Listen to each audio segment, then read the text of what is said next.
Naku, mukhang nagsimula ng magbaliktaran mga senador ngayon ah.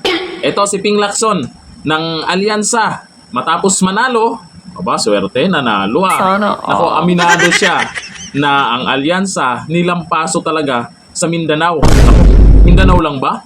Para sa akin, kahit yung mga OFW, talagang Duterte ang binoto.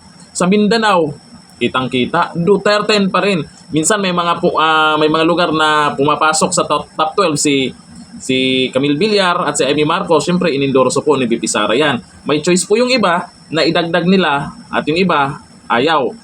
Ang tanong, bakit anyari sa resulta ngayon?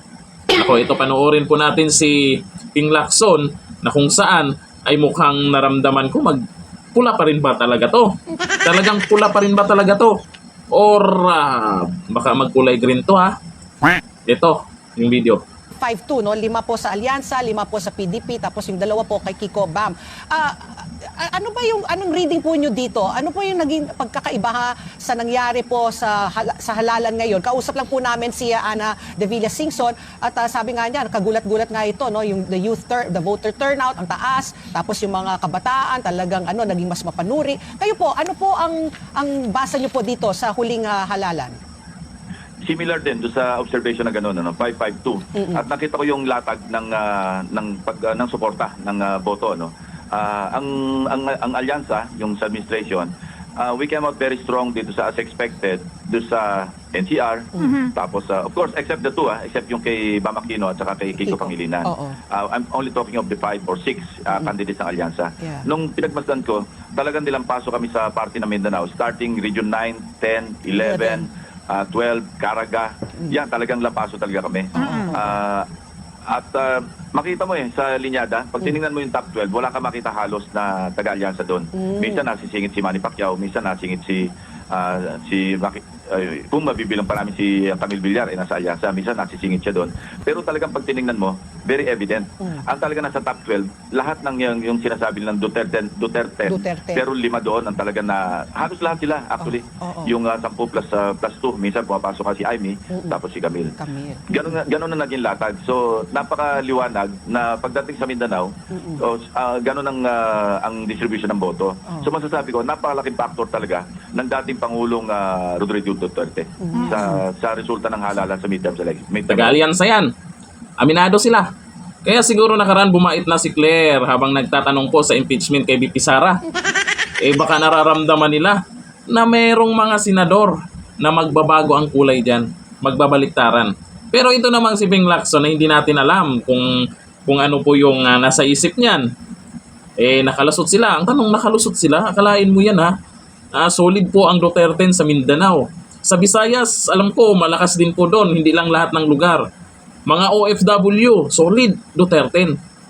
Luzon lang ang tumalo, ganun ba? O baka may ibang magic dyan? Ayan po yung sabi ng iba dyan ha, na may magic daw nagaganap, pero hindi pa naman napatunayan. Ito po, sabi po dyan ng mga netizen. Tungkol po dito, sa pahayag po ni Ping Lacson, na kung saan, ay mukhang bait-bait na ito sa mga Duterte ngayon. At aminado sa nangyaring halalan.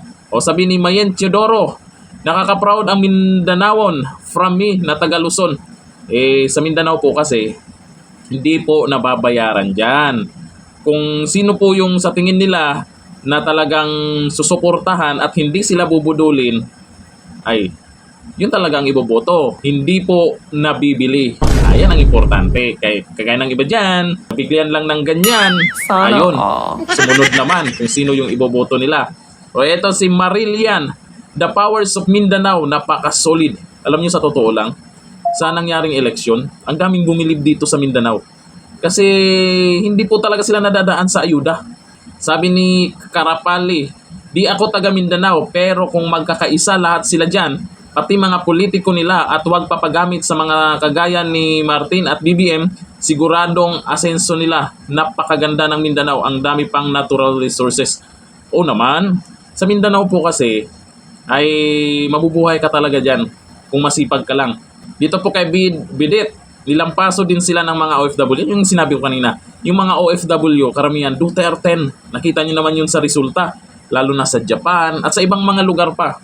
Kaya may mga nagdududa din talaga ngayon sa resulta ng halalan. Kasi OFW, pasok ang Duterte. Mindanao, pasok ang Duterte. Visayas, malakas din ang Duterte. Tapos pagdating ng resulta, laglag yung iba. Ano, Manila lang ba ang kumalaban sa PDP laban?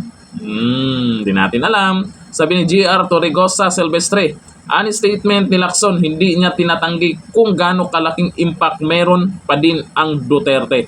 Yan yung sinasabi ko sa inyo. Yung sino yung nagsabi na walang supporters yung yung Duterte? Si Larry Gadon? Nakaniwala kayo doon.